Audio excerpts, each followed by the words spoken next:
That's why I stepped up. Councilman Shekar, who's the incumbent of that area, he's really happy to talk about getting $88 million for 34th Avenue. Where did that $88 million go? How did that help the rest of the district? Our children are suffering in school. They're not doing great. Our scores can be much better. We have our teenagers out on the street going crazy.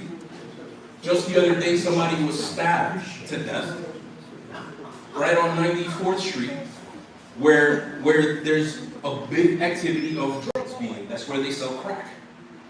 I have crack being sold in my neighborhood. Crack's from the 80s, but it's in my neighborhood. I have people that are strung out with hypodermic needles surrounding them as they sleep through the night. And my son has to walk over those needles to get to high school. How is that fair for the people and the families of that district? How is it that one side can be represented so well, like in East Elmhurst, on 34th Avenue, and the surrounding areas that are much nicer, that are off of Roosevelt? They're also happy. They're happy-go-lucky. They walk around with smiles, while there's groups of children having to walk around traumatized because on their way to school they have to pass by a brothel. What type of life is this? It's not happening in Astoria, right? Where Zora Mamdani lives, I'm sure around the corner from him there isn't a brothel. But where I live there is. Where all these other politicians that, they feel so good about where they live, come over to my block. Come over to my neighborhood. Come over to my district and see what's really happening. And it's not only happening in my district, but I'm making noise about it. If you check my Instagram, Ramses.Frias.ny, you'll see it. You see the drug use.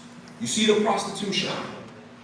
You see all the ill that's going on. I'm tired of posting these things. I want to show the beauty of my neighborhood. We're culturally rich. We're the most diverse neighborhood in all of the world. I have people from Indonesia, Malaysia, Dominican Republic, Colombia, Ecuador. I have all these types of people living there. I have so much beauty, so much culture surrounding me. But then the bad side of it is hidden. It's hidden, especially by Shekar, who's the incumbent there. So he has to go because he's being one-sided.